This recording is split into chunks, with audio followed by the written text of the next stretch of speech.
여러분, 이 무더운 날씨에 어떻게 지내고 계십니까? 한 주일간 안녕하셨죠? 저는 지난 한 주일에 그렇게 안녕하지 못했습니다. 제가 이제 기다리던 휴가를 맞아서 2주 전에 제가 이제 여행을 갔습니다. 이번에는 브라이스 캐년과 그 주변에 있는 몇 개의 국립공원, 내셔널 파크를 가기로 했었는데, 이제 브라이스 캐년을 잘 구경하고 너무 감동을 많이 받았습니다. 그곳에서 이 캐년의 그 웅장한 모습을 봤고, 또 캐년 밑으로 내려가서 저희들이 트레킹을 하는, 그곳에서 이제 하이킹을 잘 마치고 너무 감동을 받아서 저희들이 좀 더 다른 국립공원을 더 많이 구경을 해야 되겠다, 이런 생각이 나서 저희들이 이제 이번에는 알치스 내셔널 파크와 그 다음에 캐년랜드 내셔널 파크로 가는 15번을 타고 70번을 향해 타고 이제 저희들이 콜로라도 쪽으로 저희들이 여행을 하고 있었습니다. 그런데 그 유타주의 그린리버라고 하는 도시에서 약 한 3마일 떨어진 곳에서 갑자기 워터 펌프가 터지면서 차가 멈췄어요. 한 사막 한가운데 서서 아무데도 연락할 수도 없고, 그 땡빛에서 이제 인슈런스 컴퍼니에 전화를 해서 그 토인카가 오는데 3시간이 걸렸습니다. 그래서 이제 차를 드디어 토인을 해서 저희들이 차를 수리하는 수리점에 갔는데, 문제는 그때가 바로 롱 위켄드여서, 레이벌 위켄드였기 때문에 아무데도 고치는 모든 저희 차를 고쳐줄 데가 없이 모든 리페어샵이 문을 닫았습니다. 캄캄한 곳에서 저희들이 며칠간 절망의 세월을 보냈습니다. 제가 지나고 보니까 그 세월만큼, 그 시간만큼 제가 많이 기도한 시간도 없었고, 그렇게 간절히 하나님께 회개한 시간도 없었고요. 그리고 그 사이에 제가 몇 년 동안 고민하면서 성경을 연구했던 많은 주제들에 대해서 사실은 그날 그 사막에서 며칠 고난을 하면서 제가 그 모든 것들을 한 번에 다 깨달을 수 있는 너무 좋은 시간이었습니다. 굉장히 제 삶에서 다시 한번 경험하기 싫은 굉장히 고통스러운 시간이었지만은 그 짧은 시간을 통해서 하나님과의 관계도 새롭게 하고 많은 신학을 깨닫게 되는 너무 좋은 시간이었습니다. 그래서 제가 오늘은 이 베드로 전서에 기록된 고난이라고 하는 단어가 다 계속 나오는데요. 그래서 이 베드로의 고난인 신학, 오늘 제목은 그리스도인들이 고난당하는 이유라고 하는 제목으로 베드로 전서 3장 13절부터 4장 19절에 나오는 몇 구절의 말씀을 중심으로 해서 왜 베드로는 오늘 우리에게 이 고난에 관해서 이야기를 했는가, 그 고난의 의미가 무엇인가 라고 하는 주제를 가지고 제가 말씀을 드립니다. 제가 오늘 이제 시작하는 퀴즈를 하나 드리겠습니다. 여러분, 성경에서 고난이라는 단어가 제일 많이 등장하는 책이 무엇인지 아십니까? 사실은 시편에 자그마치 19번 기록됩니다. 그런데 그러면 성경에서 두 번째로 이 고난이라는 단어가 많이 등장하는 그 책이 무엇일까요? 여러분 대강 짐작하셨을지는 모르지만은 여러분들이 아시는 대로 베드로 전서는 불과 5챕터밖에 안 되는 그런 장인데, 거기에 17번 고난이라는 단어가 나왔다면 한 챕터당 최소한 3번 이상 고난이라는 단어가 등장한 것입니다. 특별히 오늘 제가 여러분들에게 제시해드린 베드로전서 3장 13절부터 4장 19절에는 고난이라는 단어가 자그마치 9번이나 등장합니다. 그래서 고난이라는 단어가 가장 집약적으로 많이 나오는 것이 바로 오늘 이 본문입니다. 베드로가 왜 이곳에 고난이라는 단어를 그렇게 많이 묘사를 했을까? 그것은 바로 이 1세기에 특별히 소아시아 북서쪽에 사는 그리스도인들 큰 고난 중에 있었습니다. 여러분들이 잘 아시는 대로 갑바도기아 지역에 사는 그리스도인들은 그들이 이 세상 도시에는 살 수가 없어서 사막 지역으로 그들이 옮겨서, 그리고 석회암에다가 굴을 판 다음에 그곳에 아파트처럼 집을 지어서 그곳에서 그리스도인들이 살아있던 그런 그들의 흔적이 남아있는, 지금도 많은 사람들이 그곳에 방문하면서 그들의 신앙을 되돌이키기 위한 그런 일을 하는 것이 바로 이 갑바도기아 지역입니다. 자, 그러면 오늘 이곳에 나와 있는 고난, 그것이 과연 무엇일까? 제가 이제 한번 이 말씀들을 다 읽을 수는 없고요. 중요한 말씀들을 몇 군데 읽어보겠습니다. 베드로전서 3장 13절부터 17절에 보면 이렇게 기록했습니다. 또 너희가 열심으로 선을 행하면 누가 너희를 헤아리요. 그러나 의를 위하여 고난을 받으면 복 있는 자는. 여러분, 이 말씀은 마치 의를 위하여 핍박을 받은 자는 복이 있나니, 팔복의 8번째 복을 그대로 인용한 것 같습니다. 계속 읽습니다. 그들이 두려워하는 것을 두려워하지 말며 근심하지 말고 너희 마음에 그리스도를 주로 삼아 거룩하게 하고 너희 속에 있는 소망에 관한 이유를 묻는 자에게 대답할 것을 항상 준비하되 온유와 두려움으로 하고 선한 양심을 가지라. 이는 그리스도 안에 있는 너희의 선행을 욕하는 자들로 그 비방하는 일에 부끄러움을 당하게 하려 함이라. 선을 행함으로 고난을 받는 것이 하나님의 뜻일진데. 오늘 이곳에 사도 베드로가 말씀하십니다. 이 땅에서 그리스도인들이 선을 행하면서 고난을 받는 것이 하나님의 뜻이다. 악을 행함으로 고난을 받는 것보다 나으니라. 이렇게 말씀하시고요. 베드로전서 4장 1절 2절에도 이렇게 말씀하십니다. 그리스도께서 이미 육체의 고난을 받으셨으니 고난은 우리만 당하는 것이 아니고 이 땅에 우리에게 삶의 모본을 보여주신 예수님께서 고난을 받으셨습니다. 그러면서 너희도 같은 마음으로 갑옷을 삼으라. 이는 육체의 고난을 받은 자가 죄를 그쳤음이니 그 후로는 다시 사람의 정욕을 쫓지 않고 오직 하나님의 뜻을 쫓아 육체의 남은 때를 살게 하려 함이라. 그 다음 베드로전서 4장 12절 14절 세 번째 말씀에도 고난이란 말이 나오는데요. 사랑하는 자들아 너희를 시련하라고 오는 불시험을 이상한 일 당하는 것 같이 이상히 여기지 말고 오직 너희가 그리스도의 고난에 참여하는 것으로 즐거워하라. 이는 그의 영광을 나타내실 때에 너희로 즐거워하고 기뻐하게 하려 함이라. 너희가 그리스도의 이름으로 욕을 받으면 복 있는 자로 봐. 영광의 영, 곧 하나님의 영이 너희 위에 계십니다. 마지막 말씀입니다. 베드로전서 4장 15절 16절 너희 중에 누구든지 살인이나 도적질이나 악행이나 남을 간섭하는 자로 고난을 받지 말려니와 만일 그리스도인으로 고난을 받은 즉 부끄러워 말고 도리어 그 이름으로 하나님께 영광을 돌리라. 그러면서 베드로전서 4장 19절 그러므로 하나님의 뜻대로 고난을 받은 자들은 또한 선을 행하는 가운데 그 영혼을 미쁘신 조물주께 부탁할지어다. 여러분 혹시 이 말씀을 읽으시면서 몇 번 복이라는 단어가 나왔는지 확인해 보셨습니까? 제가 아까 소개할 때 말씀드렸지만 이곳에 자그만치 이 본문 가운데 9번이나 고난이라는 단어를 썼어요.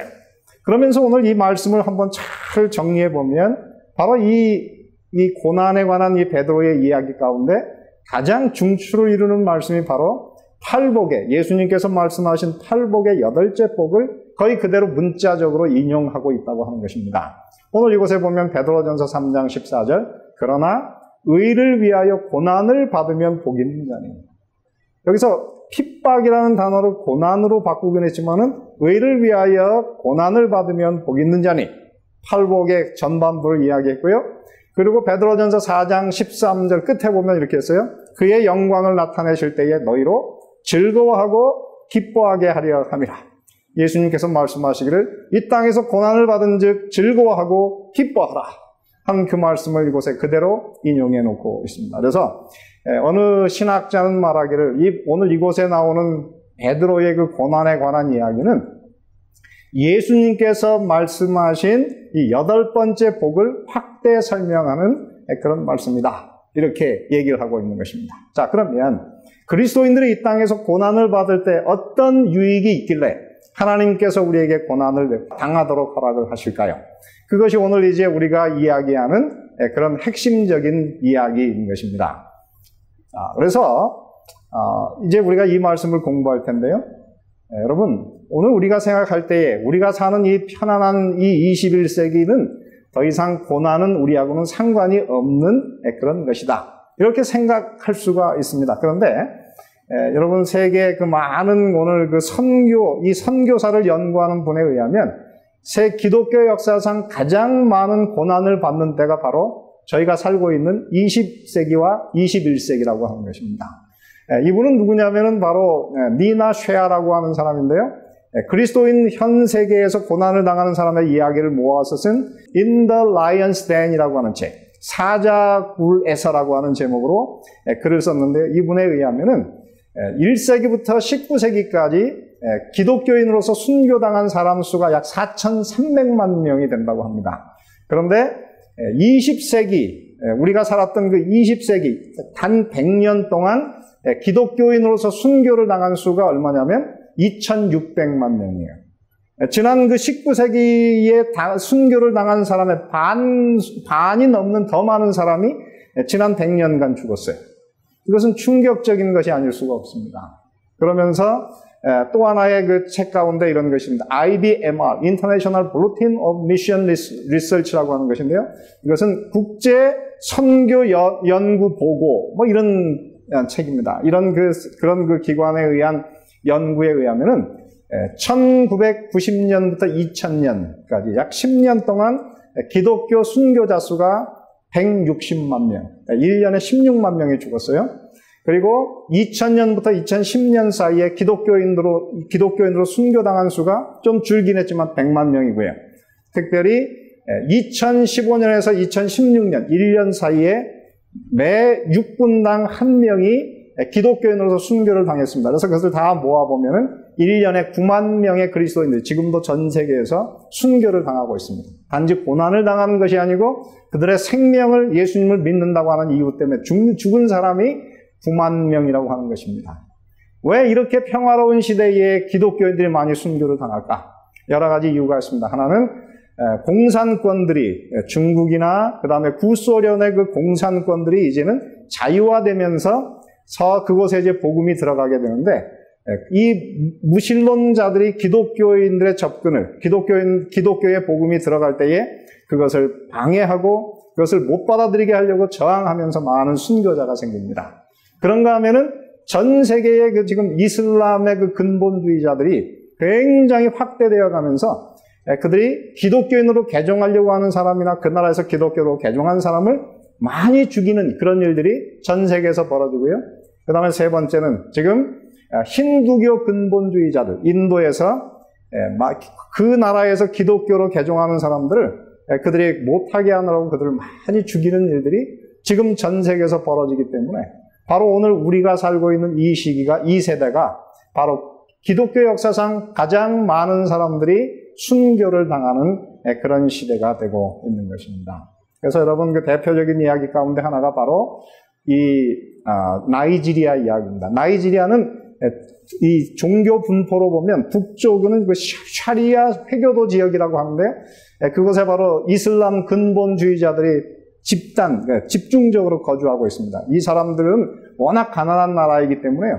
이 나라의 그 희망 없는 청소년들이 돈이 많은 그 사우디아라비아나 이란 쪽으로 만약 가서 이슬람교를 공부하면 100% 전액 장학금으로 공짜로 공부를 하게 됩니다. 그래서 많은 희망이 없는 젊은이들이 그곳에 가서 유학을 해서 공짜로 공부를 하면서 그들이 돌아올 때에는 이슬람 근본주의, 이슬람을 이제 힘으로써 이것을 전파하려고 하는 그런 전사가 돼가지고 돌아오게 돼요. 그래서 그들이 돌아온 다음에 바로 이 북쪽 지역에 있는 이 그 회교 집중 거주 지역에 있는 그리스도인들이 많이 그들에게 핍박을 당했고 심지어는 요즘에도 심심치 않게 바로 그곳에서 불에 타서 기독교인들이 그냥 그들에 의해서 불에 타서 죽는 그런 그 동영상들이 뜨기도 하는 것입니다. 그리고 중간에 그 중립혼합지역 그리고 맨 남쪽에 바로 기독교 집중 거주 지역이 있는데요. 바로 이 북쪽에서 그렇게 많은 그리스도인들이 죽고 있는 것입니다. 하나님께서 우리를 사랑하시는데 왜 주님을 믿는 많은 그리스도인들이 이 땅에서 고난을 당하고 죽음을 당하도록 허락하실까? 이것은 참으로 우리에게는 쉽게 이해할 수 없는 그런 문제인 것입니다. 그런데요, 오늘 여기에 그 이유가 잘 설명되어 있습니다. 사실은 성경에 나오는 모든 이야기 가운데 이 베드로 전서에는 가장 많은 기독교인들이 고난을 당하는 이유를 집중적으로 모아놓은 그런 책입니다. 그래서 이 베드로전서 3장 13절부터 4장 19절은 고난이라고 하는 주제로 우리가 공부를 할 때 굉장히 큰 유익을 받습니다. 과연 그 이유가 무엇일까? 제가 시간 때문에 다 설명할 수는 없습니다. 간단히 요약을 해보겠습니다. 첫째, 여러분께서 이 땅에서 고난을 당하신다면 지금 여러분의 걸음이 하늘을 향해서 올바로 가고 있다는 그런 증거입니다. 디모데후서 3장 12절에 보면 무릇 그리스도 예수 안에서 경건하게 살고자 하는 자는 핍박을 받으리라. 그렇게 말씀하셨고요. 시편 34장 19절에도 의인은 고난이 많을 것이다. 그러므로 여러분 이 땅에서 고난을 당하신다면 여러분이 세상에 타협하지 않고 하나님의 말씀을 따라서 올바로 살고 있고 여러분들의 걸음이 하늘을 향해서 점점 가까워져 가고 있다고 하는 그런 증거이므로 오늘 고난을 당하시면 여러분, 지금 여러분이 하늘을 향해서 바로 가고 있다는 그 사실을 여러분 마음속에 확신하시고 용기를 얻으시게 되기를 간절히 바랍니다. 두 번째는 오늘 이곳에 뭐라 그랬냐면은 이 땅에서 그리스도인들은요, 고난을 당할 때에 뭐라 그랬냐면 그리스도의 고난에 우리가 지금 참여하는 것이다. 여러분, 우리 이 땅에 있는 우리 죄인들이 예수님께서 우리를 구원하기 위해서 당하신 십자가의 고난을 이 땅에서 우리도 참여할 수 있어요. 참 재밌지 않습니까? 예수님이 당하는 그 구속적인 고난을 우리도 당할 수 있다. 그래서 우리의 고난을 통해서 사실은 예수님을 믿지 않는 세상 사람들이 예수님을 깨닫게 돼요. 제가 전에도 말씀드렸지만은 로마 사람들이 기독교인을 핍박하다가 결국은 그리스도인이 되었어요. 왜 그럴까요? 바로 이 땅에 사는 모든 그리스도인들은 그들이 고난 당하면서 그리스도의 십자가의 고난에 함께 참여하도록 하나님의 부르심을 받았습니다. 그러므로 고난을 당하면 우리가 어떻게 해요? 기뻐하고 즐거워하라. 예수님의 말씀대로 하늘에서 너희의 상이 큼이라. 그 말씀을 여러분 결코 잊으시면 안 됩니다. 세 번째는 하나님께서 이 고난을 왜 쓰시느냐 하면 그리스도인들로 하여금 이 땅에서 우리가 이 육체, 죄와의 싸움에서 다른 방법으로는 해결할 수 없는 이 정욕을 오직 고난을 통해서만 이길 수 있다고 하는 것입니다. 이건 제 말씀이 아니고요. 베드로전서 4장 1절 2절에 이렇게 말씀했습니다. 그리스도께서 이미 육체의 고난을 받으셨으니 너희도 같은 마음으로 갑옷을 삼으라. 이는 육체의 고난을 받은 자가 죄를 그쳤음이니. 저는 이 말씀을 보고 충격을 받았습니다. 여러분, 그렇습니다. 제가 가만히 생각해 보니까는 이 땅에서 고난을 받을수록 우리는 더 많이 기도하고 그리고 더 하나님께 가까이 나가려고 애를 쓰는데 고난을 통해서 그리스도인들은 정결하게 되고 그 마음 속에서 죄에 대한 유혹, 이 정욕이 그치게 되는 놀라운 경험을 가지게 됩니다. 그래서 저는 오늘 하나님께서 지난 2주 전에 저에게 사막의 고난을 당하게 하셨는데 그 경험을 통해서 이 김 목사를 더 정결하고 순결한 목사로 하나님께서 삼으시려고 저를 이 광야에서 저를 연단하셨구나. 그런 생각을 하면서 사실은 기뻐하게 되었습니다. 네 번째 보면은 이렇게 말씀하시네요. 여러분, 오늘 우리가 이 땅에서 고난을 받을 때에 강력한 하나님의 성령의 임재를 경험하게 됩니다. 이제 베드로전서 4장 13절 후반부에 보면 이렇게 말씀했습니다. 너희가 그리스도의 고난에 참여하는 것으로 즐거워하라. 이는 그의 영광을 나타내실 때에 너희로 즐거워하고 기뻐하게 하려 함이라. 그 다음에 있는 말씀 굉장히 중요한 말씀인데요. 14절의 말씀. 너희가 그리스도의 이름으로 욕을 받으면 복 있는 자로다. 영광의 영, 곧 하나님의 영이 너희 위에 계십니다.